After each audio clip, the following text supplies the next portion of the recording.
अला आलिहि व अस्हाबिहि व औलियाए उम्मतिहि अजमाइन बिरहमतिका या अरहमर राहिमीन। हुज़ूर सरवर आलम शफ़ी आज़म रहमत आलम सल्लल्लाहु ताला अलैहि व आलिहि वसल्लम ने इरशाद फरमाया, हदीस पाक का मफ़हूम पेश कर रहा हूँ, जिसके सामने मेरा ज़िक्र हुआ और उसने दुरूद शरीफ ना पढ़ा तो उसने जफ़ा की। एक और मकाम पे आका करीम अलैहिस्सलातु व तस्लीम ने इरशाद फरमाया, बख़ील है वो शख्स, बख़ील कंजूस को कहते हैं कि जिसके सामने मेरा ज़िक्र हो और वो मुझ पे दुरूद शरीफ ना पढ़े। अहबाब गिरामी ज़ी वक़ार, हमें चाहिए कि आका करीम अलैहिस्सलाम का नाम नामी इसमें गिरामी हमेशा ताज़ीम और अदब के साथ लें। आला हज़रत रहमतुल्लाहि ताला अलैह ने लिखा कि नबी पाक अलैहिस्सलाम का ज़िक्र अक़दस ताज़ीम के साथ करना फ़र्ज़ है, और दूसरा कि जब नाम नामी इसमें गिरामी लिया जाए तो पूरे ज़ौक़ व शौक़ के साथ, अदब व एहतराम के साथ आका करीम अलैहिस्सलाम की ज़ात पाक पे दुरूशी पढ़ा जाए। ऐसे ही जब किसी के मुँह से नाम नामी इसमें गिरामी सुने तो तब भी आका करीम अलैहिस्सलाम पे दुरूद शरीफ पढ़ें, और जब कभी लिखने का शरफ़ हासिल हो ये मीठा नाम, मुबारक नाम, तो उस वक़्त भी दुरूद शरीफ लिखने की सआदत हासिल करते रहा करें। अब भी हम सब मिलकर बारगाह अक़दस में हदिया सलातो सलाम पेश करें। अस्सलातु वस्सलामु अलैका या सय्यदी या रसूल अल्लाह व अला आलिका व अस्हाबिका या सय्यदी या हबीब अल्लाह। अहबाब गिरामी क़दर, तन्हाई, खलवत और गोशा नशीनी ये हमारे असलाफ़ का तरीक़ा रहा है। पिछली उम्मतों में रहबानियत को इख्तियार किया जाता था कि कोई भी बंदा अल्लाह ताला की याद के लिए, उसकी इबादत के लिए अपने आप को यकसर अपने घर बार, आइज़ा अक़रिबा, बस्ती, शहर, महल्ले के लोगों से जुदा कर लेता और किसी भी जगह का इंतखाब करके अपनी पूरी ज़िंदगी उस एक मकाम पर याद इलाही में बसर कर देता। दीन इस्लाम ने रहबानियत की जो रस्म और तरीक़ा था उसको ख़त्म किया और फरमा दिया कि इस्लाम में रहबानियत नहीं है, लेकिन खलवत का, गोशा नशीनी का और तन्हाई में याद इलाही का जो सबक है वो दीन इस्लाम में मौजूद है। एतिकाफ़ उसी की एक हसीन सूरत है कि एक शख्स मुद्दतों लोगों के अंदर रहता है, घर के अफराद के साथ मुल्हिक़ रहता है, फिर अपने कारोबार से जुड़ा रहता है, दोस्त अहबाब के साथ वाबस्ता रहता है। इन मेल मलाप के अंदर और इस रब्त के अंदर बहुत सारी बातें और बहुत सारे गुनाह बंदे से सरजद होते हैं। आपस के अंदर बैठते हैं तो झूठ भी बोला जाता है, ग़ीबत भी की जाती है, चुगली भी खाई जाती है, बहतान बांधने तक की नौबत भी आ जाया करती है। दूसरी बात यह है कि जब बंदा इस हमा हमी और रौनकों का आदी हो जाता है तो फिर उसे तन्हाई के अंदर याद इलाही की जो लज्जत है इस नेमत से वो महरूम नज़र आता है। लिहाजा एतिकाफ़ के जहाँ और बहुत सारे मकासद हैं, उनमें से एक बहुत बड़ा मकसद ये है कि बंदा कम अज़ कम आखिरी रमज़ान शरीफ का अशरा, आखिरी 10 दिन अपने घर से अलग होकर, अपने घर से जुदा होकर, दुनिया वालों से अलग होकर अल्लाह ताला के आस्ताने करम पर यानी मस्जिद में हाज़िर होकर उसकी याद में मसरूफ़ हो जाए। एतिकाफ़ का जहाँ मकसद तन्हाई इख्तियार करना है और तन्हाई में रब को याद करना है, वहाँ एतिकाफ़ का एक और बहुत बड़ा मकसद है। हज़रत अता खुरासानी रहमतुल्लाहि ताला अलैह फरमाते हैं कि मोतकिफ़ जो है वो अपने आप को रोके हुए है, अकफ़, अपने आप को रोके रखना, और उसने अपने आप को अल्लाह ताला के आस्ताने करम पे गिरा दिया और गोया मोतकिफ़ अल्लाह जल्ल शानुहु के दरबार में अर्ज़ कर रहा है, मेरे मालिक, मैं सारे दरवाज़ों से हो आया, आज तेरे दरबार में पहुँचा हूँ। मेरी ज़िंदगी गुनाहों में बसर हुई, नाफरमानियों की नज़र हुई, कोताहियों में मुब्तला रहा।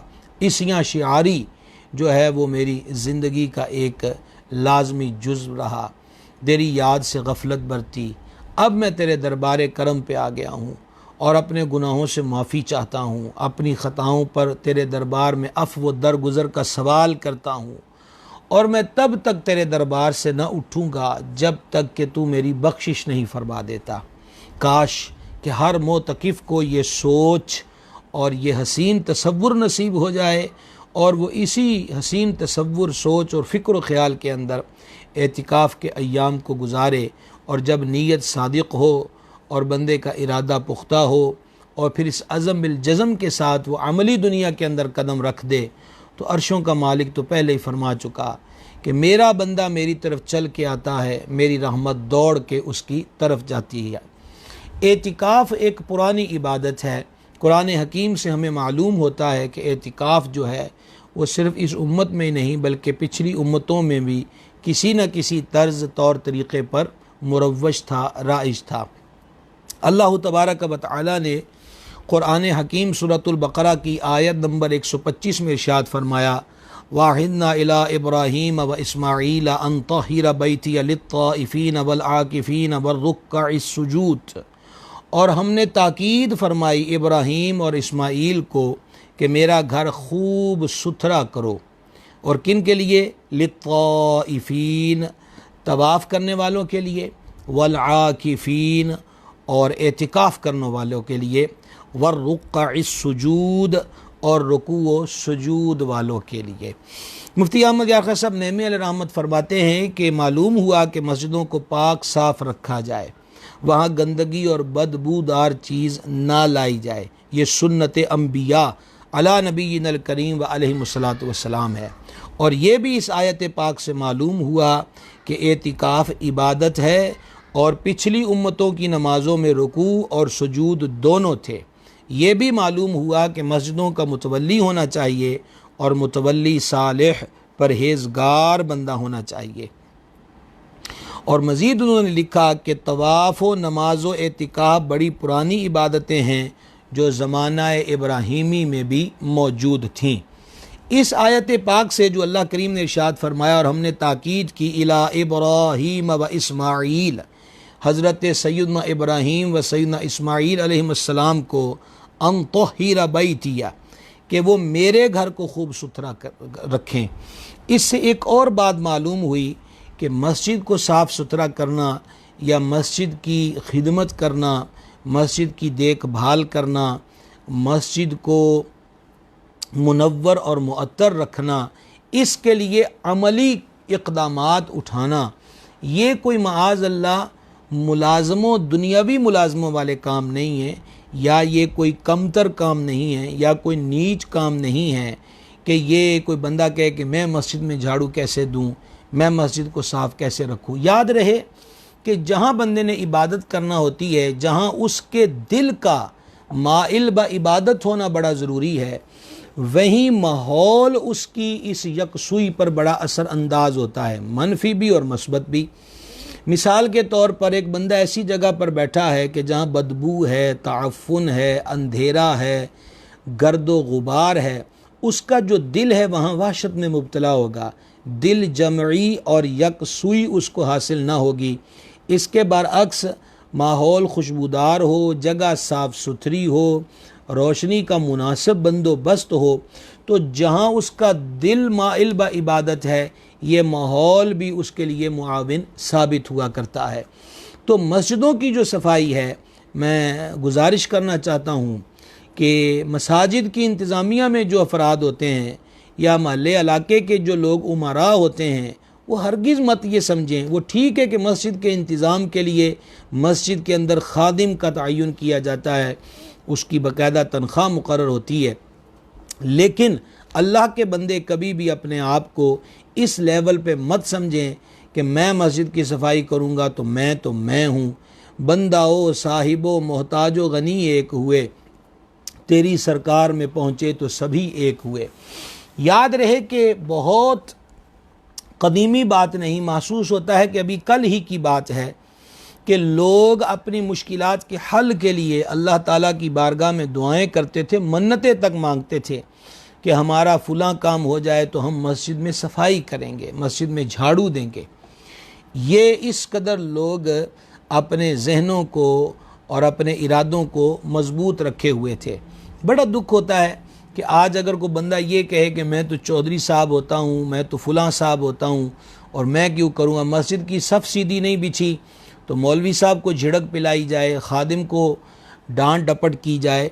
मस्जिद का वो सदर हो, सेक्रेटरी हो, कोई भी हो, उसको ये ज़रूर अपने पेश नज़र बात रखनी चाहिए कि जो कौम का सरदार होता है दरअसल वो खादिम होता है।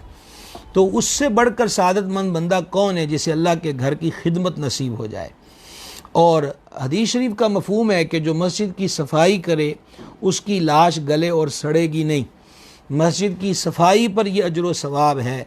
तो मस्जिद को बनाना, मस्जिद को आबाद करना, उसको खुशबूदार रखना, उसको रोशन रखना, उसकी आबादी और उसके अंदर नमाजियों की तादाद में इजाफ़े के लिए कोशिशें करना, ख़ुद गौर कीजिए कि ये सारे काम किस कदर बरकत और फजीलत वाले होंगे। हम अपने उन्वान की तरफ मज़ीद आगे बढ़ते हैं। एतिकाफ़ की 3 किस्में हैं। एक एतिकाफ़ वाजिब, नंबर 2 एतिकाफ़ सुन्नत और नंबर 3 एतिकाफ़ मुस्तहब।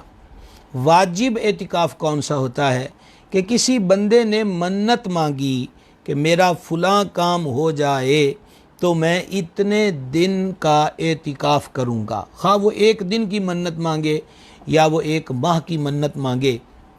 और मन्नत मांगने के अंदर फ़ुक़हा ने लिखा कि ये भी ज़रूरी है कि वो मन्नत के अल्फाज अपनी ज़बान से अदा करे और कम अज़ कम इतनी आवाज़ में अदा करे कि कोई और चीज़ सुनने में रुकावट ना हो, तो वो ख़ुद सुन ले।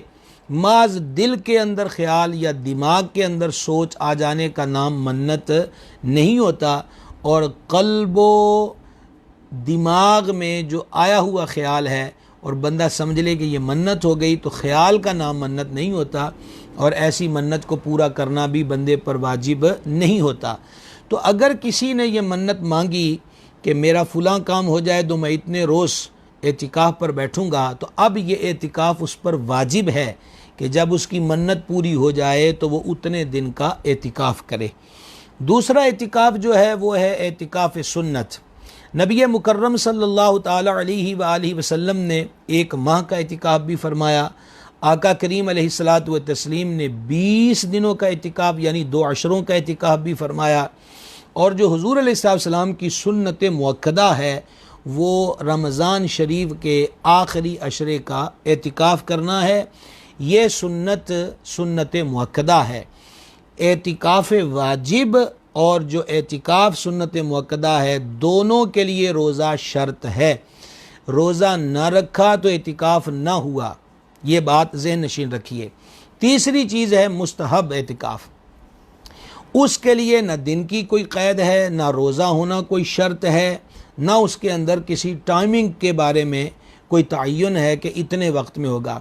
यानी कि कोई बंदा मस्जिद में आए तो मस्जिद में जब हाज़िर हो जाए तो वो नीयत कर ले कि मैं एतिकाफ़ से हूँ। और नीयत दिल के पक्के इरादे को कहते हैं। तो वो दिल में नीयत कर ले और ज़ुबान से भी अल्फाज अदा कर ले। अमूमी तौर पे अरबी ज़ुबान में कहा जाता है नवैतु सुन्नतल एतिकाफ़। और बाज़ हज़रात इस पे इन कलिमात का इजाफ़ा भी करते हैं लिल्लाहि ताला, यानी कि मैंने अल्लाह ताला के लिए सुन्नत एतिकाफ़ जो है उसकी नीयत की। तो जहाँ ये बंदा मस्जिद में आ जाएगा और नीयत कर लेगा तो दीगर इबादात के साथ साथ इस नफली एतिकाफ़ का वो खा कितनी देर का भी मस्जिद का क़याम है इसका भी वो अजर व सवाब पाएगा। जो खुशबख्त हज़रात मदीना आलिया मुनव्वरा ज़ादहल्लाहु शरफ़न व तकरीमन व तअज़ीमा में हाज़री के शरफ़ से बहरामंद हो चुके, बाबुस्सलाम से जब हाज़िर बारगाह अक़दस होते हैं, हुज़ूर अलैहिस्सलाम के सर अनवर की तरफ बाबुस्सलाम है, जब वहाँ से दाखिल होते हैं तो चंद कदम ही अंदर मस्जिद अक़दस में दाखिले के बाद अगर हम बाएं तरफ देखें यानी दिल की जानिब देखें तो एक सतून पर आज भी तुर्क दौर का गोल्डन कलर में लिखा हुआ ये तहरीर मौजूद है, नवैतु सुन्नतल एतिकाफ़।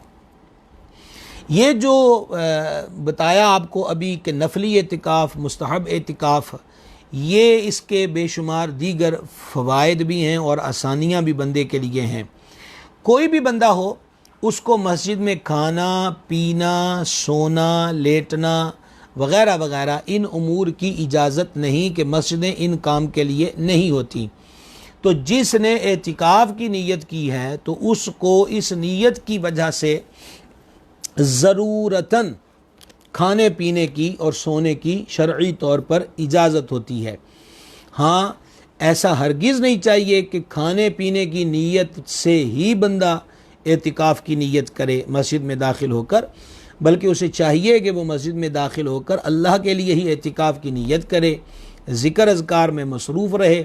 और उसके बाद जैसे अमूमन मसाजिद के अंदर महाफ़िल होती हैं, उनमें तबरुक तकसीम होता है, कुलों का इंतज़ाम अमूमी तौर पे मसाजिद में होता है, या जैसे ये अब तो लॉकडाउन की वजह से बहुत ज़्यादा कमियां आई हैं, तो वगरना बहुत सारी मसाजिद में इज्तिमाई सहरियों और इफ्तारियों का इंतज़ाम होता है, तो सारे मोतकिफ़ नहीं होते। तो सुन्नत एतिकाफ़ की नीयत की होगी तो उनको इस तरह वहाँ खाने पीने की इजाज़त होगी। हाँ, मस्जिद के आदाब जो हैं वो तीनों के लिए लाजिम हैं कि मस्जिद की चटाइयाँ, मस्जिद की सफ़ें, मस्जिद का फ़र्श वो सालन से, अशियाए खुर्दो नोच से आलूदा न हो, मस्जिद की तक़दीस और जो एहतराम है वो किसी भी एतबार से पामाल न हो।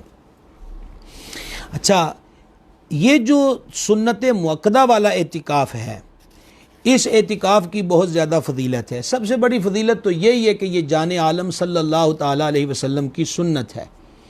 इस सुन्नत के अंदर भी एक बहुत बड़ा राज है। मैंने अभी आपको बताया कि नबी पाक अलैहिस्सलातु व तस्लीम ने 1 माह का एतिकाफ़ भी फरमाया। सहाबाए किराम अलैहिम रिदवान बयान करते हैं कि जाने आलम अलैहिस्सलातु व तस्लीम के लिए मस्जिद अनवर में तुर्की खैमा जो चमड़े का बना हुआ था नस्ब किया गया।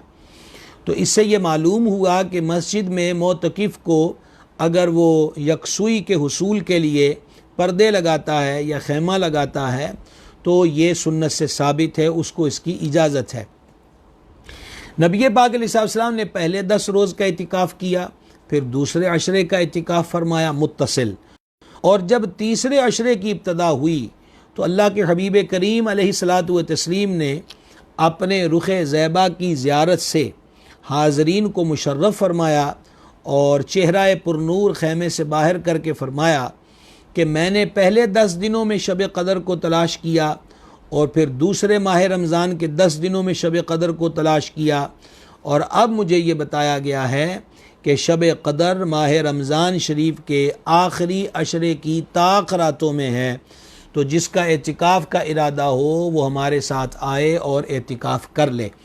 इस हदीस पाक से ये मालूम हुआ कि एतिकाफ़ का एक बहुत बड़ा मकसद शब क़दर को पा लेना है, और शब क़दर की फ़जीलत आप जानते भी हैं, और इंशाअल्लाह अज़्ज़ा व जल शब क़दर के करीब आते हम इस उन्वान पर गुफ्तगू भी करेंगे कि शब क़दर का जो क़याम व इबादत है, अल्लाह ताला ने उसको खैरुम मिन अल्फ़ि शहर फरमाया कि 1000 महीने की इबादत से भी बेहतर और अफजल अजर व सवाब महज इस एक रात में क़याम व इबादत करने वाले को अल्लाह ताला अता फरमाता है। तो आखिरी अशरे की ताक़ रातों में शब क़दर को तलाश करो।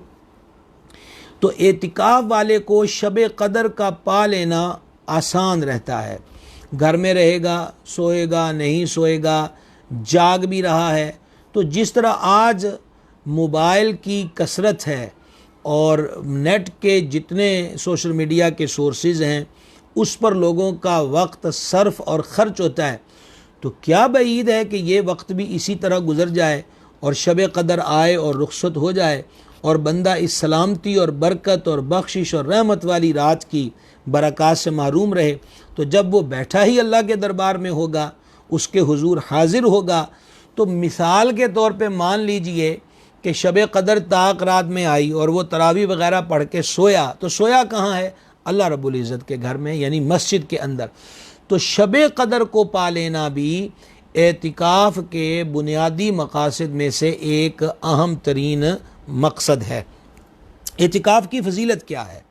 इमाम तबरानी रहमहुल्लाह ने मुअज्जम औसत में हदीस शरीफ को लिखा कि रहमत आलम सल्लल्लाहु ताला अलैहि व आलिहि वसल्लम ने फरमाया, जो शख्स अल्लाह तबारक व तआला की रिज़ा व खुशनुदी के लिए एक दिन का एतिकाफ़ करेगा, अल्लाह ताला उसके और जहन्नम के दरमियान 3 खंदक़ें हाइल कर देगा, और ये जो 3 खंदक़ें हैं इनमें से हर खंदक की मसाफत यानी बीच का गैप, बीच का फासला जो है वो मशरिको मगरिब के फासले से भी ज़्यादा है।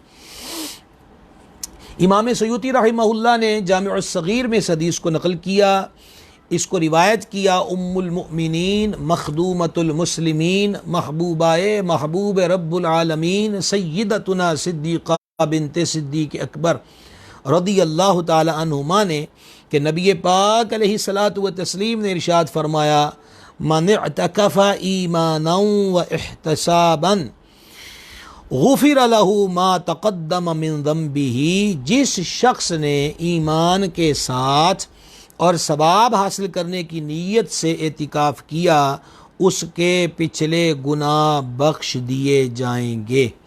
अल्हम्दुलिल्लाह रब्बिल आलमीन। ये इस कदर फजीलत है एतिकाफ़ करने की कि पिछले गुनाह भी माफ़ कर दिए जाएंगे। हाँ, एतिकाफ़ का तो है ही तन्हाई, और तन्हाई में भी शोहरत की सोच रखना ये बहुत बड़ी नादानी है। तो इस हदीस में ताकीद से फरमाया गया कि हो ईमान वाला और गर्ज़ व गायत अल्लाह की रज़ा पाना हो तो अल्लाह रब्बुल इज़्ज़त उसके पिछले गुनाहों को मुआफ़ फरमा देता है। अच्छा, एक फ़जीलत में हदीस और समात कीजिए। इस हदीस को इमाम बहक़ी शाफ़ी रहमहुल्लाह ने शोअबुल ईमान में नकल किया। जाने जहाँ हामिये बेकसां शफ़ीअ मुजरिमा महबूब रब्बे दो जहाँ सल्लल्लाहु तआला अलैहि व आलिहि वसल्लम ने इरशाद फरमाया, जिसने रमज़ानुल मुबारक में 10 दिन का एतिकाफ़ कर लिया वो ऐसा है जैसे 2 हज और 2 उम्रे किए। गुनाहों की बख्शिश भी होगी। एक दिन के एतिकाफ़ से वो 3 खंदकें उसके और दोज़ख के बीच हायल होंगी। और अब इस हदीस शरीफ में फरमाया कि एतिकाफ़ जो अशरे का करेगा उसको अल्लाह करीम 2 हज और 2 उम्रे अदा करने का सवाब जो है वो अता फरमाएगा। एक और हदीस पाक समात कीजिए, ये इब्न माजा में है कि नबी करीम सल्लल्लाहु ताला अलैहि व आलिहि वसल्लम ने इरशाद फरमाया, एतिकाफ़ करने वाला गुनाहों से बचा रहता है और उसके लिए तमाम नेकियां लिखी जाती हैं जैसा इनके करने वाले के लिए होती हैं। ये जो हदीस मुबारक है कि एतिकाफ़ करने वाला गुनाहों से बचा रहता है। बाहर होगा तो मैं पहले शुरू में गुजारिश कर चुका कि लोगों के मेल मलाप, मेल जोल, उठक बैठक, नशिस्त व बर्खास्त में ना चाहते हुए भी बंदा अनगिनत गुनाह कर बैठता है। एक तो उन सब से बचा हुआ है, मस्जिद के अंदर मौजूद है, तन्हाई में मौजूद है, ना लोगों से मेल मलाप होगा, ना झूठ की नौबत आए, ना गीबत की नौबत आए, ना चुगली की नौबत आए, ना बहतान की कोई राह बन पड़े, ना गाली गलोच करे, ना फिल्में ड्रामे देखे, अला हाज़िल क़यास। और इसके साथ इरशाद फरमाया कि वो तमाम नेकियां उसके लिए लिखी जाती हैं जैसा उनके करने वाले के लिए होती हैं। अब इसका मकसद क्या है कि मोतकिफ़ जब एतिकाफ़ पर नहीं था तो उसका मामूल था नेक काम करने का। मसलन कोई फोत हो गया तो वो जनाजे में जाया करता था, कोई बीमार पड़ता तो वो उसकी तीमारदारी को जाया करता था, वो वाज़ो नसीहत करता है, गलियों बाज़ारों में जा जा के लोगों को नमाज की दावत देता है, अल्लाह रसूल की तरफ रुजू करने की जो तरगीब है वो करता है, कब्रिस्तान जाया करता है, जुमे के रोज़ माँ बाप की क़ब्र पे जाता है, आमतुल मुस्लिमीन के लिए फ़ातिहा पढ़ने के लिए जाता है, वगैरह वगैरह। जितने भी वो नेक काम करता था जिनका ताल्लुक़ मस्जिद से बाहर था, तो अब वो एतिकाफ़ पर बैठ गया तो अब ये काम तो वो नहीं करेगा, जनाजे में तो नहीं जा सकेगा, कोई बीमार पड़ गया तीमारदारी करने नहीं जाएगा, वगैरह वगैरह।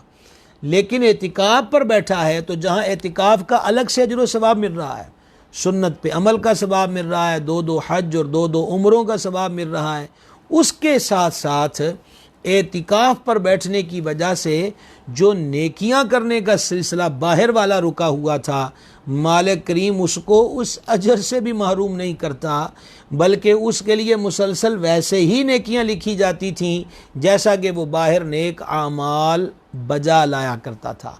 आप उस मेहरबान की मेहरबानियाँ देखिए, उसके दरबार पे जो आन पड़ता है वो कभी बेकार और नामुराद नहीं रहता। ज़रूरत यही है कि बंदा सिद्क़ के दिल से आए तो सही। हज़रत इमाम अबू सईद रहमहुल्लाह की एक रुबाई है, फ़ारसी के अंदर उसका सादा सा तर्जुमा पेश करना चाहता हूँ कि मालिक की रहमत कहती है, बाज़ आ, तू आ जा, तू आ जा, तू कौन है, तू जो भी है तू आ जा, गुनाहगार है, ख़ताकार है, बदअतवार है, फिर भी आ जा।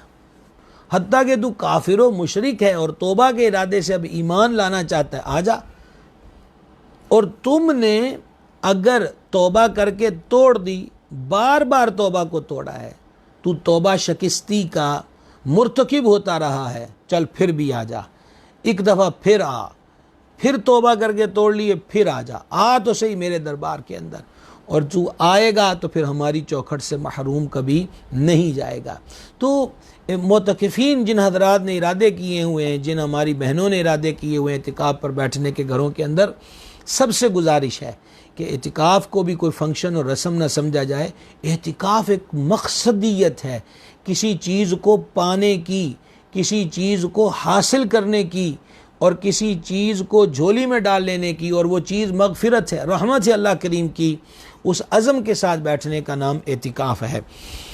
हज़रत सैयदना ख्वाजा हसन बसरी रदी अल्लाह ताला अन्हु से मनक़ूल है, वो फरमाते हैं कि एतिकाफ़ करने वाले को हर रोज़ एक हज का सवाब मिलता है। अब अगर 10 दिन नसीब हुए कामिल, 29 का भी चांद होता है, तो 9 दिन हुए तो 9 हज्जों का सवाब, और 10 दिन हुए तो 10 हज्जों का सवाब। यानी किस कदर उस मेहरबान की मेहरबानी है, उस करीम का करम है कि वो इनायात फरमा रहा है अपने बंदों पर, और उन पर रहमतों का नज़ूल फरमा रहा है। अहबाब गिरामी क़दर, अब हम आते हैं कुछ एतिकाफ़ के मसाइल की जानिब। गौर से सुन लीजिएगा, और ताकि मुमकिन ऐसा होता है कि गुफ्तगू के दौरान आपने जो सवाल आपके ज़हन में आया हो वो गुफ्तगू में उसका जवाब पहले से भी आ चुका होता है, तो इसलिए गौर के साथ बकिया मसाइल को भी सुन लीजिएगा, ताकि मुमकिन है जो आपके जहन में सवाल हो उसके जवाबात इसी गुफ्तगू के अंदर आते चले जाएं। एतिकाफ़ का लुग़वी माना एक जगह जमे रहना। तो एतिकाफ़ अल्लाह की रज़ा के लिए मस्जिद में ठहरना, ये एतिकाफ़ है। इसके लिए मुसलमान का, एक तो ज़ाहिर बात है मुसलमान ही एतिकाफ़ पर बैठेगा, आकिल होना, यानी मजनून वगैरह तो ख़ुद वो मजनून और पागल मखबूतुल हवास है, उसे इसका शऊर ही नहीं है। और जनाबत, यानी जिस बंदे पे गुस्ल फ़र्ज़ है, और हैज़ व नफास, हैज़ और नफास का ताल्लुक़ औरतों के साथ है, इससे पाक होना शर्त है।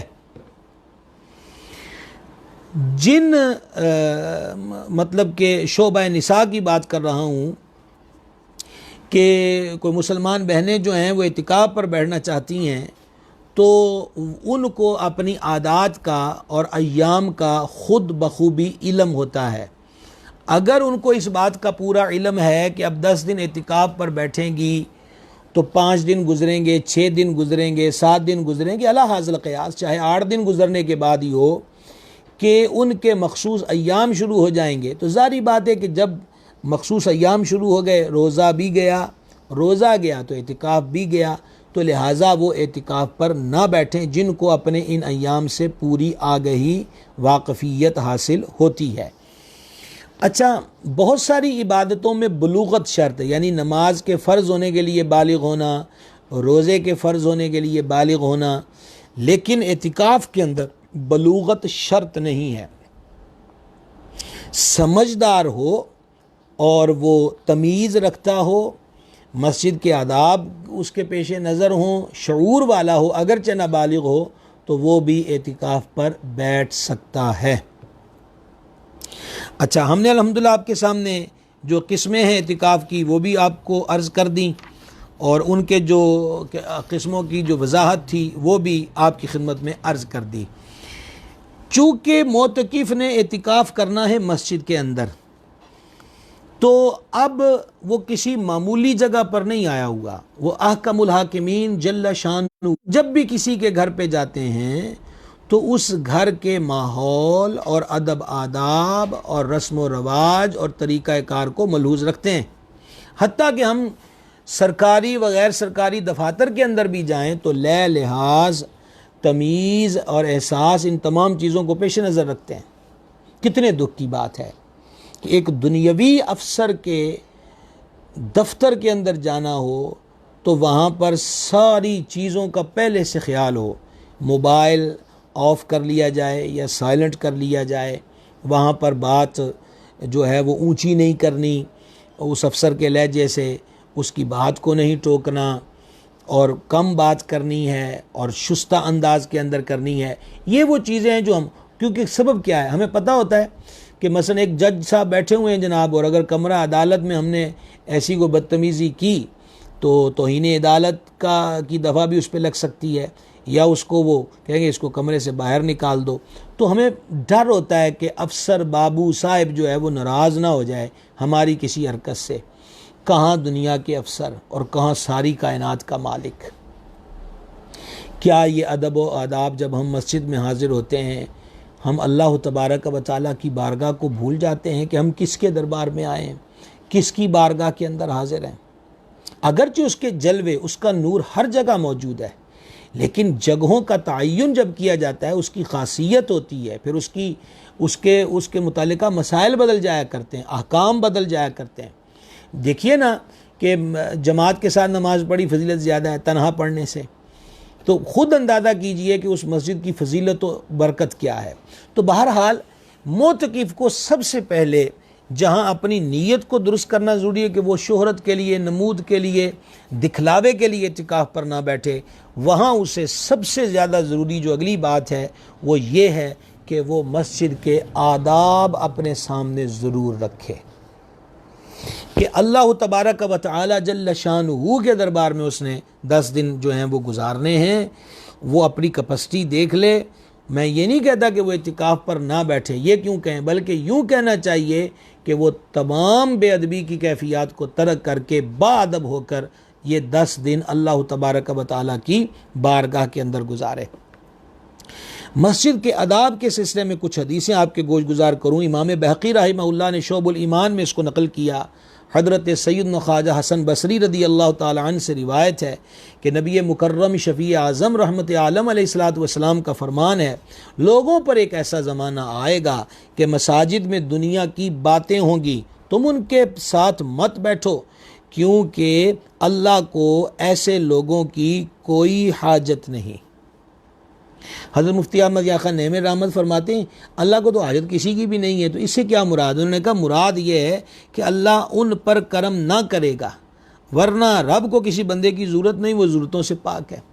तो हमें कहा गया है कि जो मस्जिदों में चौपाल सजा के बैठे रहते हैं, दुनिया की गुफ्तगू और गुल गपाड़ा करते हैं, ऐसे लोगों के पास तुम मत बैठना। और एक रिवायत में लफ्ज़ है, उनको अल्लाह से कोई काम नहीं और अल्लाह को उनसे कोई काम नहीं। अच्छा, मस्जिद के अदब के बारे में एक और हदीस शरीफ सही मुस्लिम में है। हज़रत अबू हुरैरा रदी अल्लाह ताला अन्हु इसको रिवायत करते हैं कि नबी मुकर्रम अलैहिस्सलातु व तस्लीम फरमाते हैं कि जो किसी को मस्जिद में गुमशुदा चीज़ ढूंढते सुने या देखे, जैसे कहते हैं ओ किसी ने मेरी जुती तो नहीं मिली, मेरी कड़ी अच्छे से किसी ने तो नहीं लभी, बल्कि ये तो अब बात ही कोई नहीं रह गई। देहातों में आज तक ये सिस्टम मौजूद है कि जानवर गुम होने तक का ऐलान मस्जिद के स्पीकर में किया जाता है। कितने दुख की बात है। मसाजिद, अब आप हदीस सुना रहा हूँ मैं आपको, ख़ुद इससे अंदाज़ा कर लें। यहाँ तक ऐलान होता है जी कि मतलब यह है कि फ़लाने दे फटे होते जनाब बर्फ़ आ गई है, बर्फ़ ले लो, फ़लाँ के यहाँ जनाब फ़लाँ दुकानदार के बाद फ़लाँ, ये मस्जिदों में ऐलान होते हैं। और हो क्या रहा है, मस्जिद की इंतज़ामिया क्यों राज़ी है कि वो ऐलान के पैसे देंगे। अब वो क्या करेंगे उन 10 रुपये का, 15 रुपये का, कि जो अल्लाह रब्बुल इज़्ज़त जल्ल शानुहु के घर की जो इज़्ज़त है, तक़दीस व बुज़ुर्गी है, वो उसको पमाल कर रहे हैं। क्या ये पैसे उस इज़्ज़त का मोल हो सकते हैं? क्या ये चंद सिक्के अल्लाह रब्बुल इज़्ज़त के घर की तक़दीस का मोल हो सकते हैं? हर मुसलमान को इस पर गौर करना चाहिए। और मस्जिदों की इंतज़ामिया को कभी नहीं भूलना चाहिए कि वो मस्जिद की खिदमत पर मामूर हैं, मस्जिदों के मालिक नहीं हैं कि उनके अबरू के इशारे पर असूल और मसाइल सारे के सारे बदल जाएं और जो वो कह दें वही असूल शरीयत बन जाए। हरगिज़ नहीं, ये अल्लाह का दरबार है, यहाँ वही होगा जो उसने और उसके महबूब अलैहिस्सलाम ने बयान फरमाया। तो नबी पाक अलैहिस्सलाम ने फरमाया कि जो मस्जिद में कोई गुमशुदा चीज़ को तलाश करते हुए किसी को देखे या सुने, तो सरकार वो देखने और सुनने वाला कहे अल्लाह करे तुझे वो चीज़ ना मिले, अल्लाह करे तुझे वो चीज़ ना मिले। और आगे इसकी वजह बयान फरमाई, फरमाया क्योंकि मस्जिदें इसलिए नहीं बनी, मस्जिदें तो अल्लाह की इबादत के लिए बनी है। नमाज जनाजा की शरई हैसियत क्या, उसकी फजीलत क्या है, वो हम पिछली नशिस्तों में ज़िक्र कर चुके। जनाजे का जो ऐलान है वो एक इबादत में शमूलियत का ऐलान है। वो चीज़, दुकान पर बर्फ़ आ गई है, तूड़ी आ गई है, दालें आ गई हैं, चावल आ गए हैं और सब्ज़ी आ गई है, इन चीज़ों का ताल्लुक़ मस्जिद से कहाँ है कि इसके ऐलानात मस्जिद के स्पीकरों के अंदर हों। अल्लाह ताला समझ अता फरमाए। हज़रत सैयदना साहिब बिन यजीद रज़ी अल्लाह अन्हु फरमाते हैं कि मैं मस्जिद में खड़ा था, मुझे किसी ने कंकरी मारी, थोड़ी सी रोड़ी मारी। मैंने जिधर से वो आई थी उधर देखा तो हज़रत अमीरुल मोमिनीन सरकार फ़ारूक आज़म रज़ी अल्लाह ताला अन्हु जलाल में खड़े थे और मुझे इशारा करके फरमाया वो जो दो बंदे खड़े हैं उनको मेरे पास लाओ। उनको लेकर आए। फरमा कहाँ के रहने वाले? उन्होंने कहा जी हम ताइफ के रहने वाले हैं। फरमा अगर तुम मदीना शरीफ के होते मैं तुम्हें सज़ा देता, क्योंकि तुम हुजूर अलैहिस्सलातु वस्सलाम की मस्जिद में अपनी आवाज़ें बुलंद करते हो। अच्छा, मदीना शरीफ के होते तो सज़ा देता से मुराद क्या है? इसलिए कि वो ताइफ दूर से आए थे, सारे मसाइल से वाकफ़ियत नहीं थी। अहले मदीना इन मसाइल और मामलात से उनकी बनिस्बत ज़्यादा वाकिफ़ थे, इसलिए फ़रमाया कि यहाँ के होते तो तुम्हें सज़ा देता। ये हुजूर की मस्जिद थे, खप नहीं पाई दी, यहाँ आवाज़ों को ऊँचा नहीं किया करते। यह रसूलुल्लाह सल्लल्लाहु ताला अलैहि वसल्लम की मस्जिद है। मुल्ला अली कारी ने मुहक्किक अल-इत्तिलाक़ शेख इब्न हुम्माम के हवाले से नकल किया है कि मस्जिद में मुबाह किसको कहते हैं? जिसमें ना सवाब हो ना गुनाह, ऐसी जायज़ बात करना भी मकरूह है और नेकियों को कहा जाता है।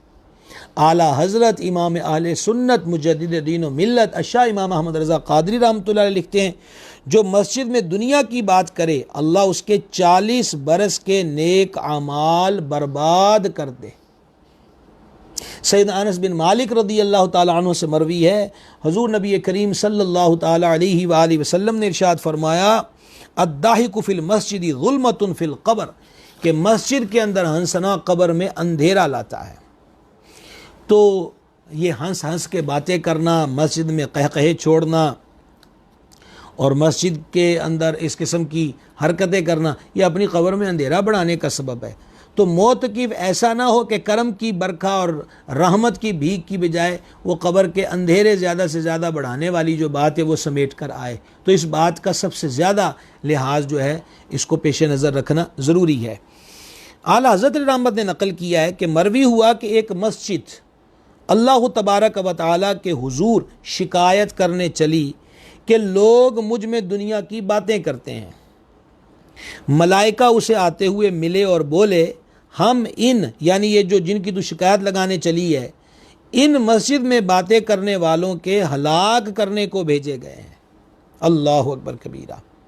और रिवायत किया गया कि जो लोग गीबत करते और जो लोग मस्जिद में दुनिया की बातें करते हैं उनके मुंह से गंदी बदबू निकलती है, जिससे फरिश्ते अल्लाह के हुजूर उनकी शिकायत करते हैं। तो आला हज़रत कहते हैं, सुभान अल्लाह, जब मुबाहो जायज़ बात बिला ज़रूरत शरइया करने को मस्जिद में बैठने पर ये आफतें हैं, तो मस्जिद में हरामो नाजायज़ काम करने का क्या हाल होगा। मस्जिद के अंदर किसी किस्म का कूड़ा कचरा ना फेंकें। शाख मुहक्किक शेख अब्दुल्लाह मुहद्दिद देहलवी रहमतुल्लाह अलैह जज़्बुल क़ुलूब में नकल करते हैं कि मस्जिद में अगर खस यानी मामूली सा तिनका, वो मियाँ साहब ने कहा था ना, खस खस जिन्ना कदर ना मेरा, यानी मामूली सा जो तिनका होता है, मेरी उन्नी भी कदर कोई नहीं। खस खस जिन्ना कदर ना मेरा, साहिब नू वड्याइयाँ, मैं गलियाँ दा रूड़ा कूड़ा महल चढ़ाया साइयाँ। शाह मुहक्किक लिखते हैं अलैह रहमत कि मस्जिद में अगर खस यानी मामूली सा तिनका भी फेंका जाए तो इससे मस्जिद को इस कदर तकलीफ़ पहुँचती है जिस कदर तकलीफ़ इंसान को अपनी आँख में मामूली ज़र्रा पड़ जाने से हुआ करती है। बच्चे भी मेरी बात को सुन रहे होंगे और ये ज़ाहिर बात है कि हम गुफ्तगू कर रहे हैं, जितने लाइव सुनते हैं वो सुनते हैं। और अगर आप लोग वो जो मैं आपको अर्ज़ किया करता हूँ, तकरीबन हर रोज़ कहा करता हूँ कि शेयर करना ना भूला करें, यही गर्ज़ो गायत है कि जितनों तक ये पैगाम चला जाए, एक बात भी सुनकर को अमल कर ले, मेरे लिए, आपके लिए, सब के लिए निजात का सबब बन सकता है। तो इसलिए इस पैगाम को और बल्कि हम कई दिन से सोच रहे थे कि ये जो हम आपसे बराह रास्त गुफ्तगू करते हैं इसका कोई, इस प्रोग्राम का, इस नशिस्त का नाम रख दिया जाए। तो कल जहन के अंदर आया तो हमने इसका नाम तजवीज़ कर दिया है इल्म व अदब। ये हमारे सिलसिले का नाम जो है इल्म व अदब है। और अल्हम्दुलिल्लाह आप देखते हैं और आज भी सुन रहे हैं, कोशिश तो इसी चीज़ की होती है और अल्लाह ताला हम सब को अदब की दौलत से माला माल फरमाए। तो गुजारिश करना चाह रहा था कि नौजवान सुन रहे हैं मेरी बातों को, अगर बच्चे भी सुन रहे हैं, हम महफ़िलों के अंदर देखते हैं कि जब खुसूसन जो लंबी चौड़ी महफ़िलें होती मस्जिदों के अंदर, और सर्दियों के अंदर देखते हैं तो मूंगफली ले आए, इस किस्म की चीज़ें ले आए और उसके छिलके मस्जिद की सफ़ के नीचे, टाफ़ियाँ मच्छियाँ ले आए उसके रैपर मस्जिद की छत के सफ़ के नीचे। बाज़ लोगों को देखा कान में उंगली फेरी, देखा मैल है मस्जिद की सफ़ से कि लो जी हमारी मैल भी बड़ी बरकत वाली है, मस्जिद की सफ़ इससे जनाब मुतबर्रक और हो जाए, इसकी शान में इजाफ़ा हो जाए। बाज़ लोग नाक में उंगली डाल के माअज़ल्लाह यूँ करते हैं, बाज़ लोग पसीना यूँ पूंछ के सफ़ से साफ़ कर देते हैं। अब सोचिए कि तिनका मस्जिद में गिराया जाए तो उसको इतनी तकलीफ़ होती है जितना किसी की आँख में ज़र्रा और तिनका डल जाए तो होती है। तो जो अपने महल कुचाली मस्जिद की चटाइयों और सफ़ों से साफ़ करते हैं वो मस्जिद को अज़ियत नहीं दे रहे तो और क्या कर रहे हैं, बेअदबी के मुर्तकिब नहीं हो रहे तो क्या कर रहे हैं। अल्लाह रब्बुल इज़्ज़त समझ अता फ़रमाए, अल्लाह ताला अपनी बारगाह का जो अदब है वो अता फ़रमाए। सदरुल शरिया रहमान ने तो यहाँ तक लिखा है कि मस्जिद की सफाई करें और मस्जिद की सफाई करने पर जो कचरा वग़ैरह आए, मसलन मिट्टी आई है, सफ़ों के मतलब के कुछ हिस्से टूट जाते वग़ैरह वग़ैरह, यानी जो मस्जिद का सफाई से जितना भी मवाद निकला है उसको आम जगह पे, गंदी जगह पे मत डाला जाए, यानी यहाँ तक उसके मस्जिद के कचरे का भी एहतराम किया जाए। तो मस्जिद का जो एहतराम है वो किस कदर तो होगा। एक ऐसी बड़ी अजीब चीज़ है, बड़ी ही अजीब चीज़ है और बड़ी दुख देने वाली बात है, वो ये कि इसमें शक कोई नहीं है कि आज के दौर के अंदर नए नए जूते ख़रीदना जेब इसकी इजाज़त नहीं देती, तो इसमें भी शक कोई नहीं है कि आए दिन ये शिकायत और ये तकलीफ़ दे बात सामने आया करती है कि बाज़ लोग माज़अल्लाह ताला डरते नहीं हैं और मस्जिद से चप्पलें उठा ले जाते हैं, अपनी टूटी फूटी पहन के आए और सलाम फेरा और जो सबसे अच्छी लगी पहन के फ़रार हो गए। अब उनको तो हिसाब देना पड़ेगा। तो अर्ज़ ये करना चाहता था कि अब उस हिफाजत पापोश के लिए क्या होता है जनाब। अब मिसाल के तौर पे आप सब हजरात में से, मुझे नहीं ख़बर कि आप इस वक्त आप कितने हजरात हमें देख रहे हैं, सुन रहे हैं, जितने भी हैं गौर कर लें कि चप्पल उठाई। अब मस्जिदों में अमूमन आजकल हमारे होता, अब तो इसकी कोरोना वायरस के लॉकडाउन की वजह से हिफाजती तदाबीर के पेश नज़र मस्जिदों से कारपेट कालीन उठा दिए गए। अब मस्जिद में कालीन बिछे हुए हैं, कारपेट बिछे हुए हैं, पूरे हाल में बिछा होता है। अब चप्पल लेकर आए जनाब, तो चप्पल लेकर उठाकर क्या किया है, मस्जिद की किसी नुक्कर पे रख दिया, बाहर नहीं रखा, नुक्कर पे रखा है। रखा इसीलिए कि चोरी होने से बच जाए। लेकिन एक सवाल है, क्या वही चप्पल जो हमने अपने कपड़े पहने हुए हैं अपनी झोली में रखे ना पसंद करेंगे?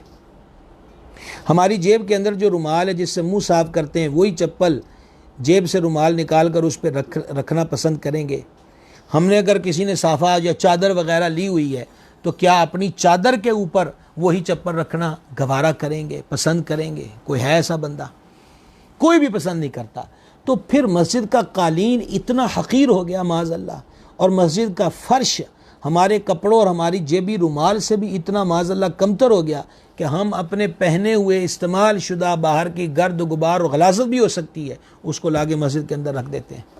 ये ज़िम्मेदारियाँ मसाजिद इंतज़ामिया की भी हैं कि वो हिफाजत पापोश जो है, यानी जूतों की हिफाजत का जो अमल है, इस पर तवज्जो करें और मस्जिदों के अंदर मुनासिब मकामात पर ऐसे डब्बे आवेज़ा किए जाएँ, रखे जाएँ कि जहाँ बंदे जो हैं वो अपनी जूतियों को भी रख सकें, वो महफूज भी रहें और मस्जिद की जो बेहुरमती है उससे भी वो बच सकें। अल्लाह ताला इसकी हमें तौफीक अता फरमाए।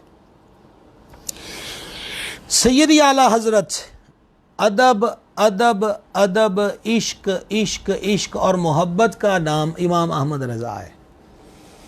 इमाम अहमद रज़ा के सदके कुर्बान हो जाएं, उन्होंने रब रसूल की बारगाह के वो आदाब सिखाए हैं कि हम सारी ज़िंदगी भी आला हज़रत रहमतुल्लाह ताला अलैह की इन इनायात का शुक्रिया अदा नहीं कर सकते। इमाम आशिक़ा लिखते हैं कि मस्जिद में दौड़ना या ज़ोर से कदम रखना जिससे धमक पैदा हो मना है। वज़ू करने के बाद अज़ाए वज़ू से एक भी छींट पानी की मस्जिद के फर्श पे ना गिरे। ये होता ना, जल्दी वज़ू खाने में आए, यूँ उतार रहे हैं, यूँ पानी उतार रहे हैं और ठक ठक मस्जिद के फर्श पे गए। वज़ू खाने पे पानी खुश करके आए। और याद रहे कि वज़ू के पानी के कतरे फर्श मस्जिद पे गिराना नाजायज़ व गुनाह है।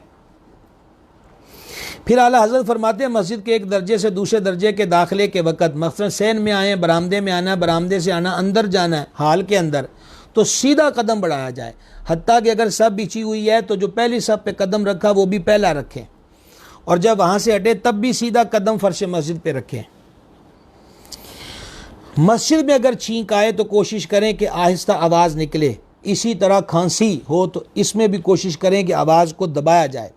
नबी मुकर्रम सल्लल्लाहु ताला अलैहि वसल्लम मस्जिद में ज़ोर की छींक को नापसंद फरमाते, यानी जिस छींक की बड़ी शदीद आवाज़ होती, खुसूसन मजलिस में या किसी मुअज़्ज़म यानी बुज़ुर्ग के सामने, तो ऐसा बेतहज़ीबी है।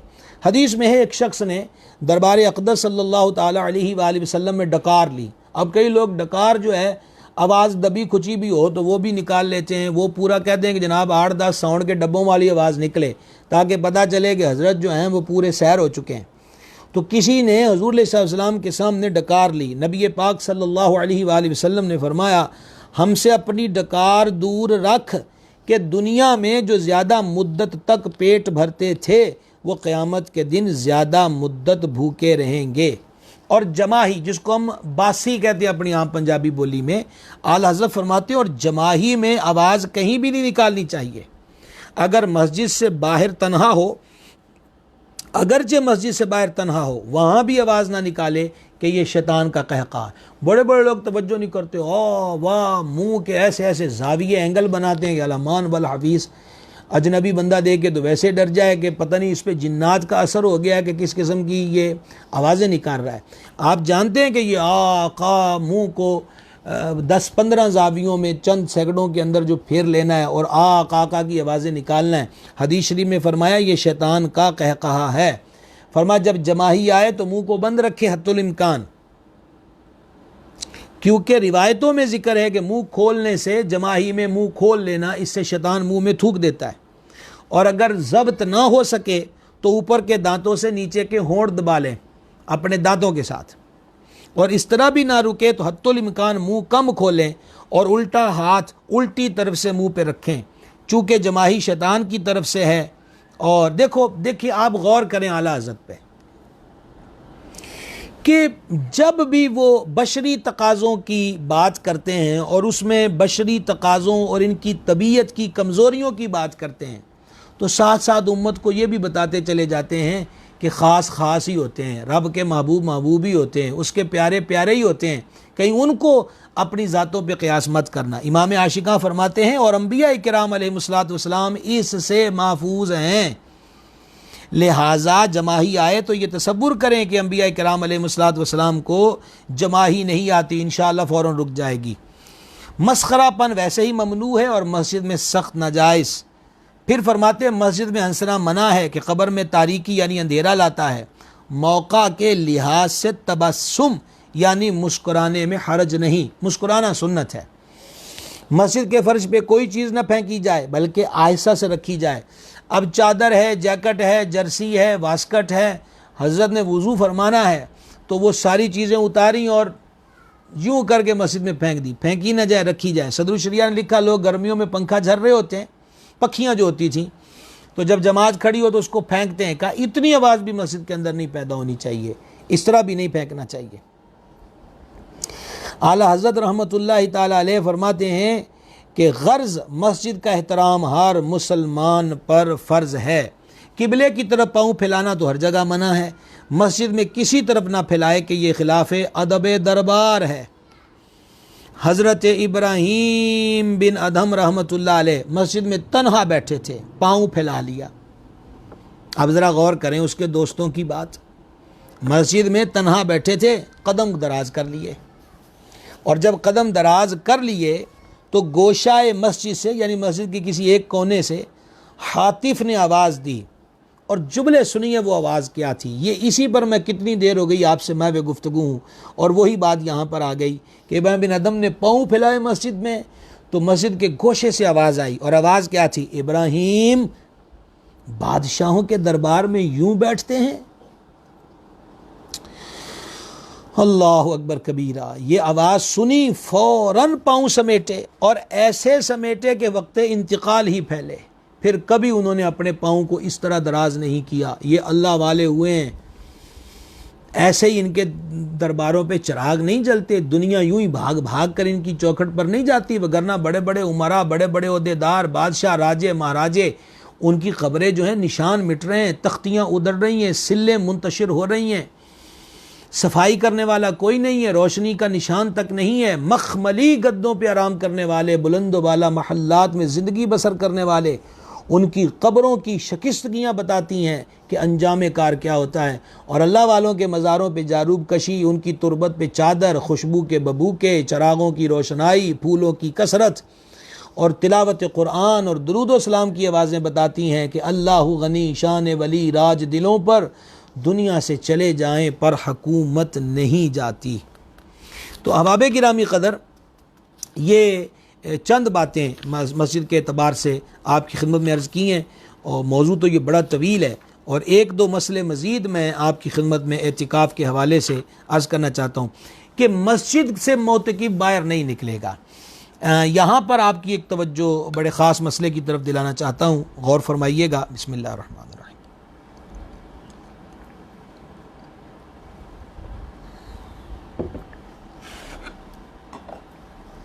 एक है मस्जिद और एक है फनाए मस्जिद।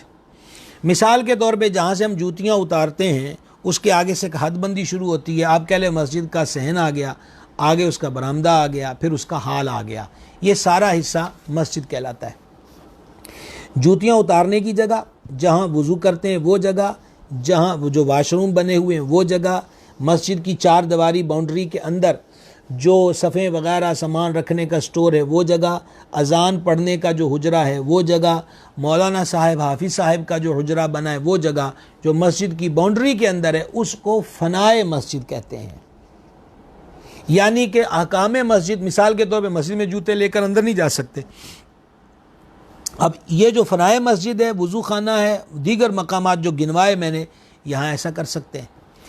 तो मोतकिफ को मस्जिद से, वो जो हुदूद है उससे भी बिला ज़रूरत नहीं निकलना चाहिए। अलबत्ता वो मस्जिद की बाउंड्री के अंदर अंदर ही निकल के आ गया तो ऐसी सूरत के अंदर उसका एतिकाफ़ नहीं टूटेगा। मोतकिफ अज़ान पढ़ सकता है, मोतकिफ नाशरी पढ़ सकता है, बयान कर सकता है, लोगों को मसाइल सिखा सकता है। फौदगी का ऐलान जो मस्जिदों में उमूमन मुरव्वज है, वो कोई और ना हो तो वो जाके कर सकता है। अब तो मस्जिदों के मीनारों पे अज़ान पढ़ने का रवाज नहीं है। फ़ुक़हा ने यह भी लिखा है कि मीनार पे चढ़ने का रास्ता खारिज मस्जिद भी हो तो वहाँ से भी चढ़ के वो अज़ान मीनार पे दे सकता है। मोतकिफ को बाज़ लोग कहते हैं कि मोतकिफ जुमला भी ना बोले। याद रहे कि हमारे शरीयत मुताहरा के अंदर चुप का रोज़ा नहीं, पिछली उम्मतों में चुप का रोज़ा था। अब ये हमारी शरीयत मुताहरा में मनसूख है, मनसूख पे अमल नहीं होगा। इसलिए इस नीयत से कि चुप का रोज़ा रखना है, ये खामोशी दुरुस्त नहीं। और फजूल बात से बचना, वो मस्जिद गैर मस्जिद हर जगह ही बेहतर है, हर जगह ही अफजल है। फजूल बात से चुप रहना बेहतर, और चुप रहने से अल्लाह का जिक्र करना बेहतर, अफजल औला है, कामिल बात है, बरकत वाली बात है। तो लिहाजा मुँह को लपेट के रखना कि कोई मुँह ना देख ले, और बेचारा को पूछ रहे थोड़ा की हाल है तो आगे वो चुप बैठे हुए हैं जैसे बड़े ही बेहाल है, किसी को जो है अल्हम्दुलिल्लाह कह के जवाब दिया जाए। आम नमाजी आ रहे हैं, उनसे सलाम दुआ की जाए, उनसे खैर खैरियत पूछी जाए। मोतकिफ को इन चीज़ों की कोई ममानियत नहीं। हाँ, अलबत्ता किस्से छेड़ के ना बैठे, वो जिस काम के लिए आया उस काम पे लगा रहे, तिलावत कुरान करे, दुरूद शरीफ पढ़े, कम अज़ कम 10 दिनों में ख़त्म कुरान तो करे। नवाफिल जो है तहज्जुद का आदी बन जाए, इशराक चाश पढ़ना शुरू कर दे, सोने से कबल तौबा के नफल पढ़ के सोने का मामूल शुरू कर दे।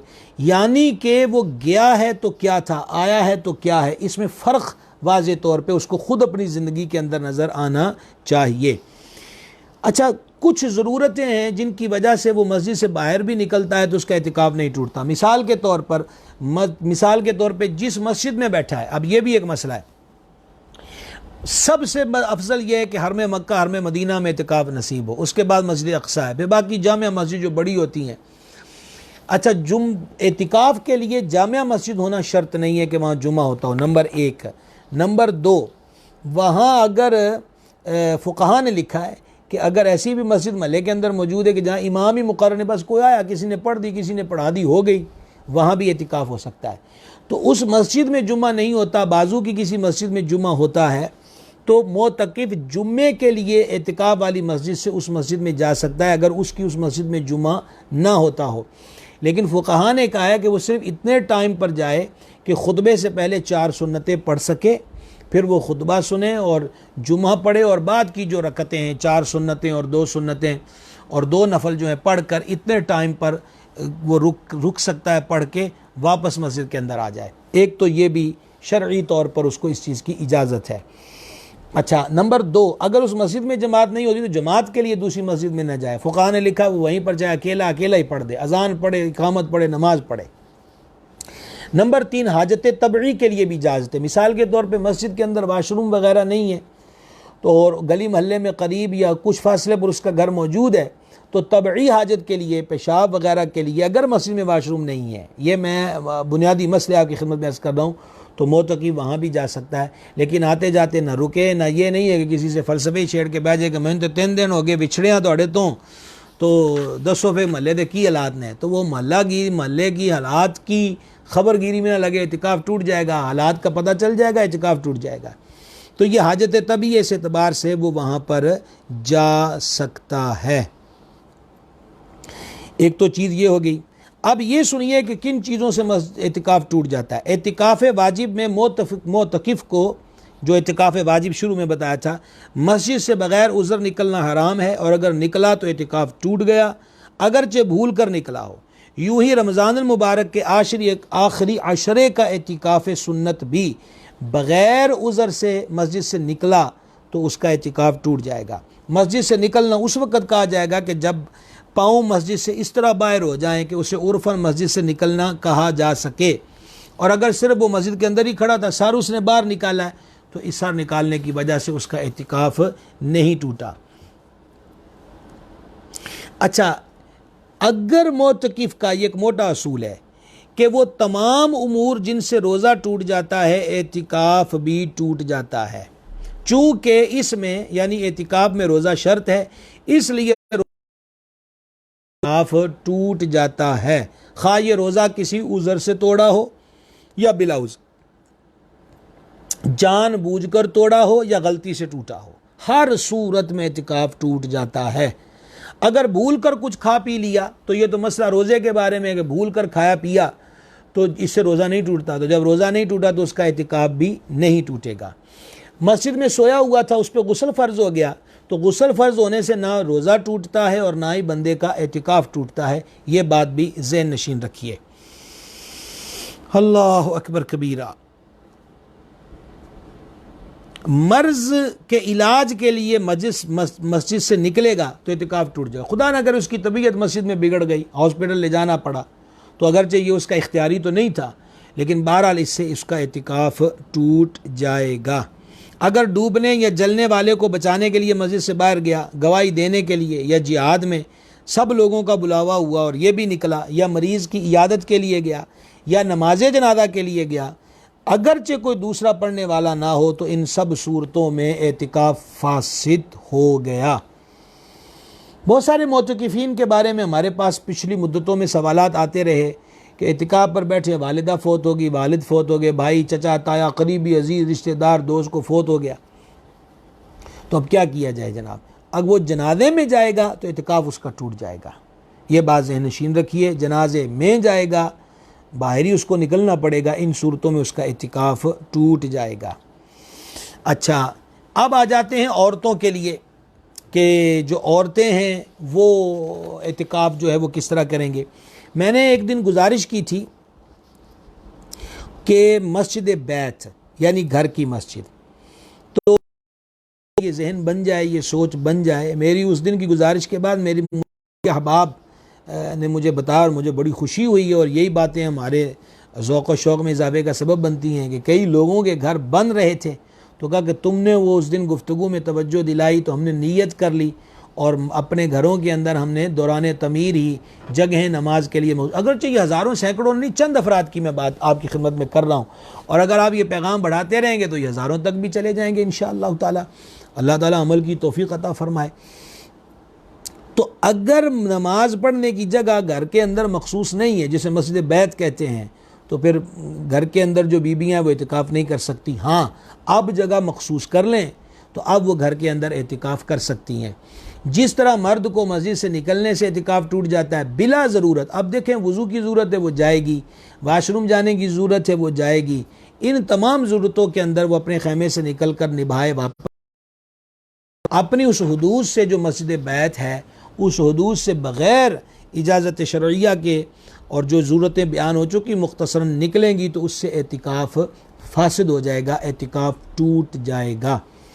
एक और बड़ा सवाल होता है कि जनाब दौरान एतिकाफ़ फ़ोन वगैरह का इस्तेमाल, देखें जनाब एतिकाफ़ इसीलिए किया था कि बाहर आले आना और राब्ता मुक जाए, तो उससे भी लंबा चौड़ा सिलसिला मोबाइल की सूरत में रख लिया। बाहर आते जाते तो कोई 2-4 मिलेंगे, यहाँ 400-500 मौजूद हैं, और फेसबुक और व्हाट्सअप और मैसेंजर की सूरत में तो 4-4, 5-5 हज़ार मौजूद हैं। इस बला को साथ रखेंगे तो ये बला ही है।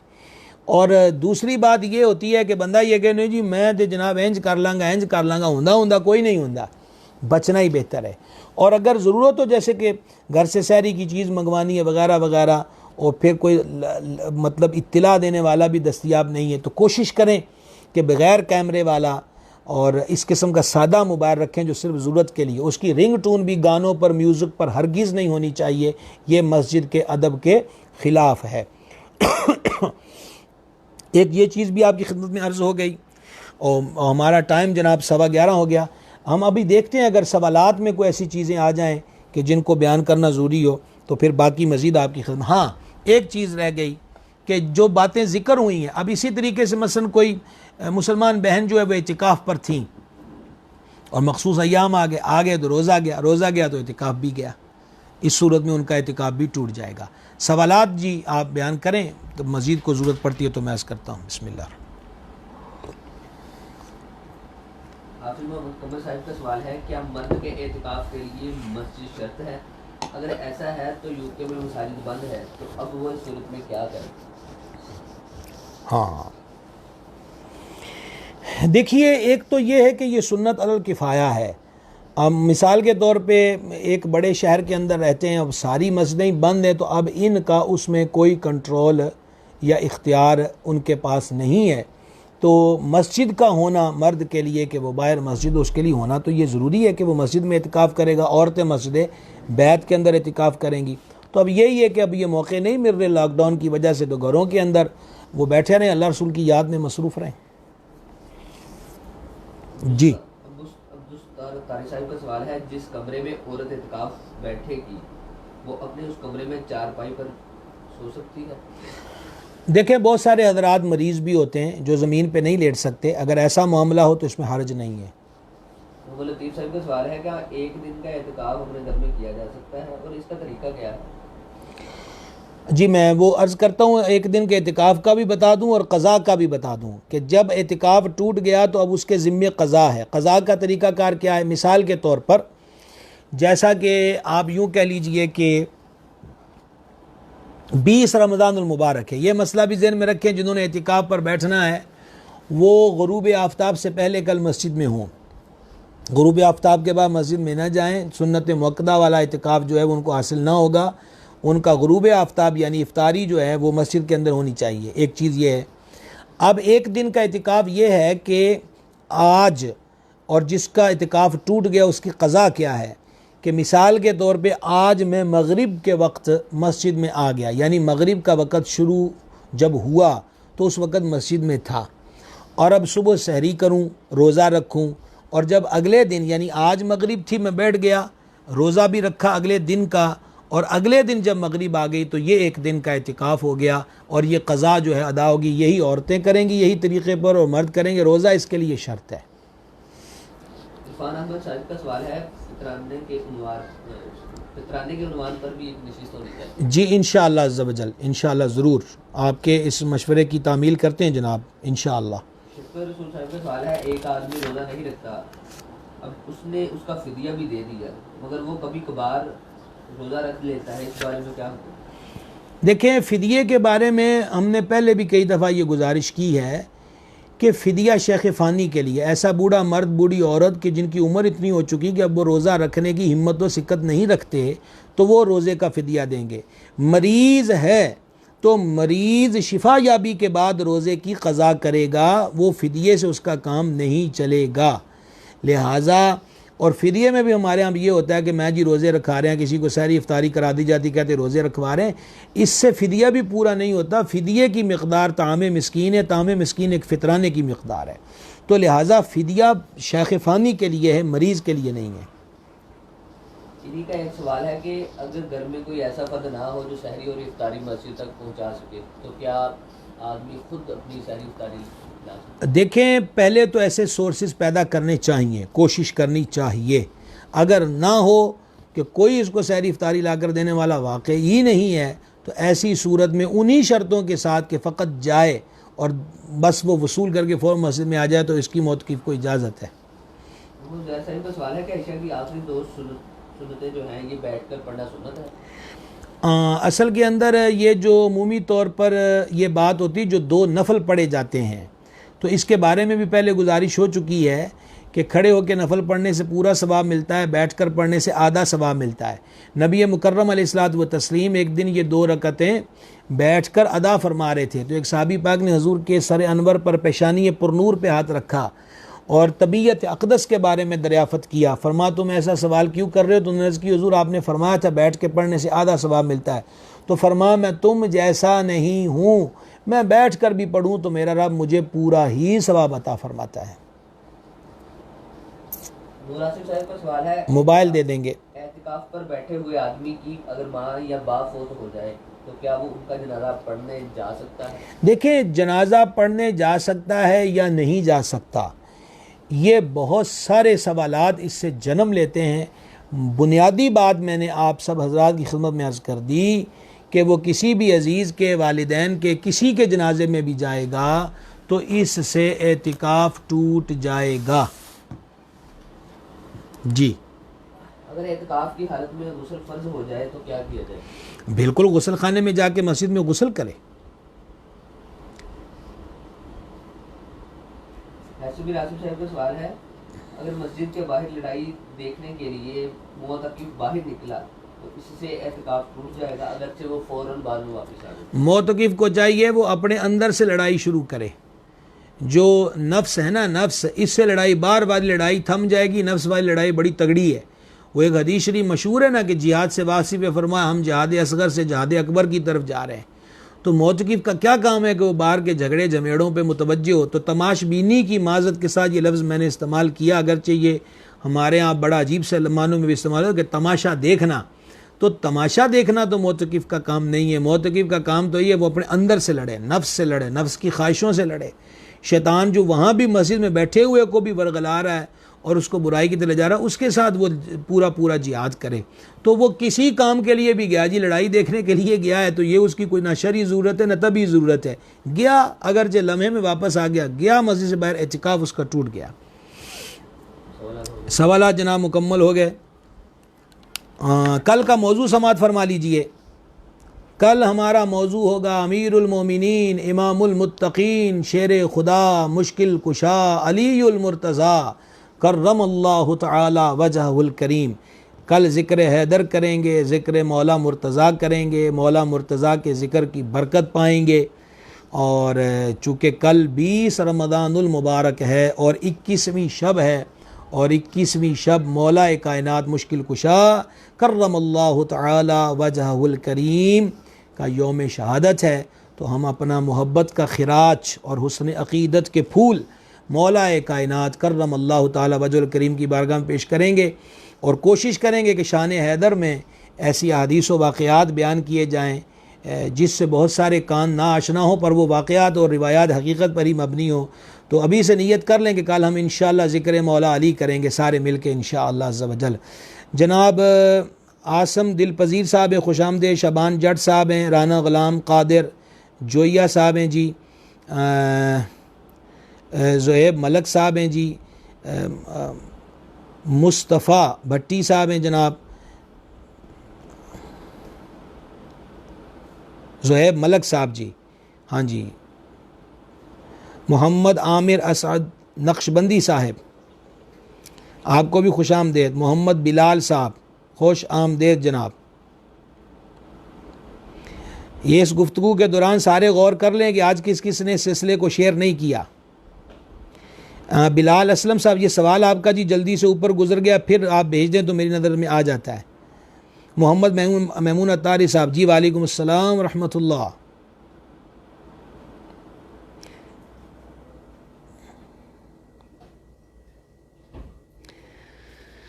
माशाल्लाह हाफिज़ नूर साहब किबला जनाब खिची साहब जो हैं दुआ दे रहे हैं जी, बड़ी मोहब्बत, मालिक आपको खुश रखे, सलामत रखे, बरकत अता फरमाए। राना मोहम्मद नवीद साहब खुश आमदेद। प्रिंस लुकमान मोहम्मद लुकमान साहब जी खुश आमदेद जनाब। जनाब महबूब मुग़ल साहब आपको भी खुश आमदेद।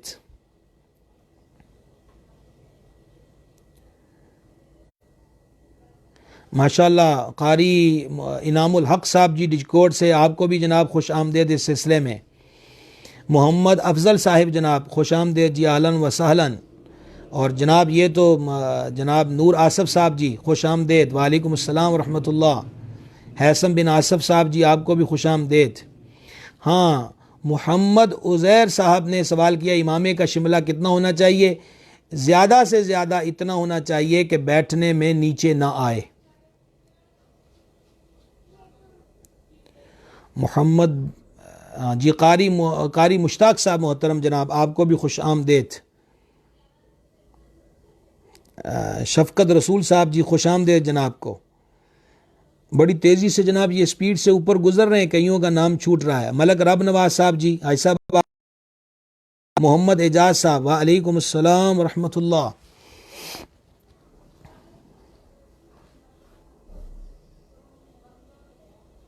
मोहम्मद लतीफ़ साहब जी खुश आमदेद जनाब को जी। तौकीर असगर साहब जनाब, तौकीर साहब आपको भी खुश आमदेद, आहलन व सहलन। और बल्कि कल आप सब कोशिश करें मौला कायनात की बारगाह में ज़्यादा से ज़्यादा हदिया इसाले सवाब जो है वो नज़र करें, पेश करें। सूरह यासीन पढ़ें, सिपारे पढ़ें, कलमा शरीफ पढ़ें, ज़िक्र करें।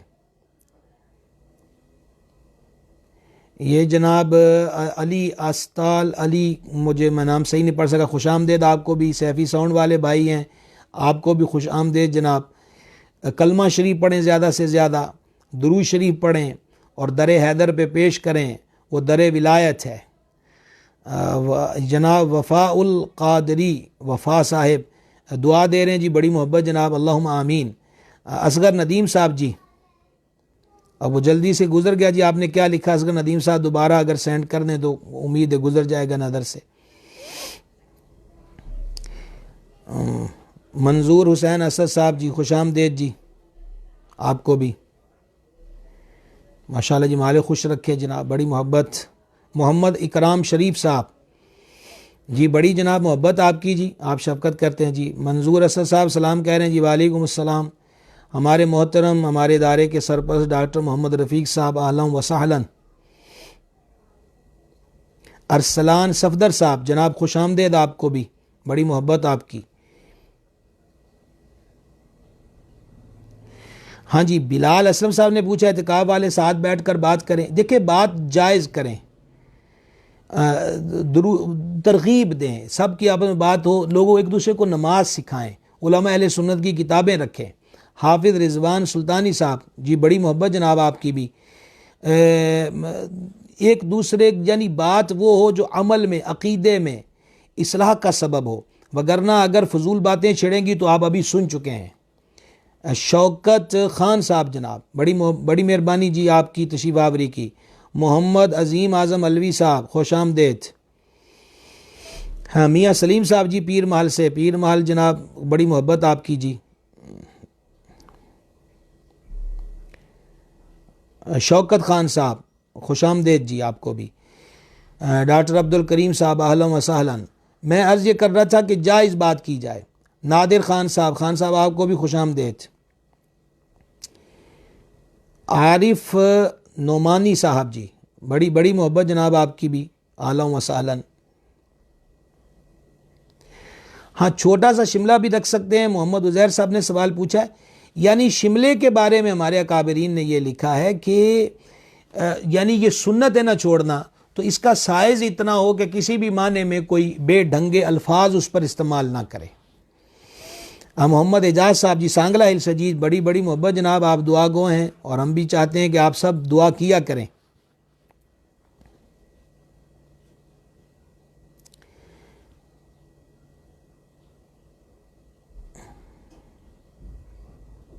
नोमान नईमी साहब, और माशाल्लाह ये कह रहे हैं मैं नजफ़ से हूँ। वाह जी वाह, ज़ह नसीब के मौला मुश्किल कुशा की धरती से आप जनाब।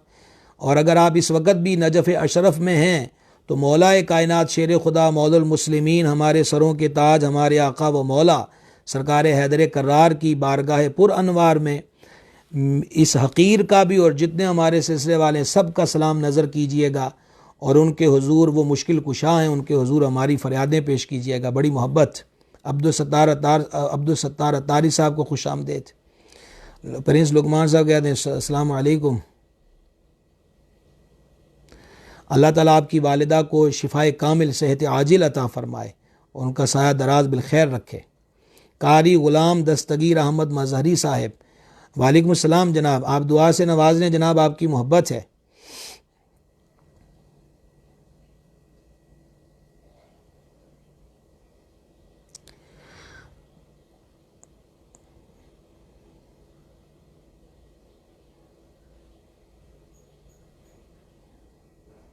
हाफिज़ रिजवान सुल्तानी साहब जी, वालेकुम अस्सलाम रहमतुल्लाह, बड़ी मोहब्बत जनाब की। हाँ जी, असगर नदीम साहब का सवाल अब आया मछली फार्मिंग पर ज़कात के बारे में। हाँ साहब, इंशाअल्लाह अज़्ज़ा वजल मेरी कोशिश होगी कि कल ज़रूर इस पर तफसील के साथ आपके सवाल का जवाब पेश करूँ इंशाअल्लाह अज़्ज़ा वजल। अल्लाह ताला आप सब हज़रात को सलामत रखे, बाकरामत रखे, खैर व बरकत अता फ़रमाए।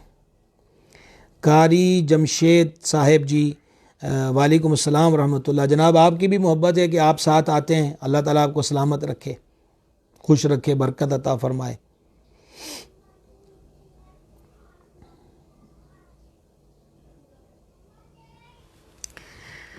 जिनके नाम ये हमी में रह गए, गाजी फैज़ान रज़ा कादरी साहब जी जनाब, बड़ी मोहब्बत जनाब। गाजी साहब आपको भी हम खुशामदेद कहते हैं, आप तशरीफ़ लाए। माशाल्लाह नजफ़ वालों ने भी इंशाअल्लाह कह दिया जी, हम सब का सलाम मौला कायनात के हुजूर पहुँचेगा इंशाअल्लाह। आज से इस सिलसिले का नाम भी आपको बता दिया है। वो नाम ये बताया है कि नदीम शाहिद साहब जी, नदीम शाहिद साहब जनाब, आपको भी खुशामदेद। कि हमारे सैयद मान अली शाह साहब आपको भी खुशामदेद। मुबशर कादरी साहब जनाब, खुशामदेद। तो हमारे इस सिलसिले का नाम है जिन्नूर आसिफ साहब, अल्लाह आपके वालिदैन को गरीक़ रहमत करे, उनके दर्जात बुलंद फरमाए। सिलसिले का नाम जनाब है इल्म व अदब, और अल्लाह ताला हमें इन दोनों चीज़ों से मुस्तफ़ीद और मुस्तनीर फरमाए, आमीन। सल्लल्लाहु ताला अला नबील उम्मी व आलिहि सल्लल्लाहु ताला अलैहि वसल्लम, सलातम व सलामन अलैका या सय्यदी या रसूल अल्लाह। बंदा नवाज हाज़री कबूल फरमा, हमारे गुनाहों को माफ़ फरमा, ख़ताओं से दरगुदर फरमा, नेक कामों की तौफ़ीक़ दे, बुरे कामों से महफूज रख, हमारे मशाइख़ किराम के दर्जात बुलंद फरमा, हमारे माँ बाप पर रहमत फरमा, तमाम मुसलमान मर्दों तमाम मुसलमान औरतों की बख्शिश फरमा, बीमारों को शिफा दे दे, बेकरारों को करार दे दे, बेरोज़गारों को रोज़गार दे दे, बे औलादों को नेक औलाद दे दे, मकरूज़ों को कर्ज़ों से निजात दे दे, हमारे दुखों को सुखों में बदल दे, मुश्किलों को आसानियों में बदल दे, बिगड़े बख्श सवार दे, मेरे करीम अपने महबूब का सदका जो हमारे भाई बहनें इतिकाफ़ पर बैठ रहे हैं सबको अपनी बारगाह का अदब और इतिकाफ़ की बरक़ात अता फ़रमा, और इलाही अपनी शान के लायक सब पे करम फरमा। हम भी मोहताज करम हैं, अपने हबीब के सदक़े में हमारे हालों पे करम फरमा। दुनिया और आखिरत बेहतर कर दे, दुनिया और आखिरत के शर से बचा ले। मेरे मालिक, मेरे मौला, वास्ता तुझे तेरे महबूब अलैहिस्सलातु वस्सलाम का, हमारे ज़ाहिर व बातिन को नेक और एक कर दे, ज़ाहिर व बातिन को नेक और एक कर दे, ज़ाहिर व बातिन को नेक और एक कर दे। जितने अहबाब से जुड़े हैं, दुआओं का कह रहे हैं, सब की दुआओं को शर्फ़ कबूलियत अता फ़रमा, सब की जायज़ हाजात को पूरा फ़रमा। अल्लाहुम्मा इन्ना नस्अलुकल अफ़्वा वल आफ़िया वल मुआफ़ा फ़िद्दीन वद्दुनिया वल आखिरा। इलाही खैर गर्दानी बहक़्क़े शाह जीलानी व सल्लल्लाहु तआला अला हबीबी सय्यिदना मौलाना मुहम्मदिन व अला आलिहि व सहबिहि अजमईन। इंशाअल्लाह जी कल ज़िक्र मौला कायनात होगा, टाइम से सब पहुँच जाइएगा, और इंशाअल्लाह अज़्ज़ व जल हम खूब ज़िक्र हैदर से दिलों को करार देंगे इंशाअल्लाह अज़्ज़ व जल।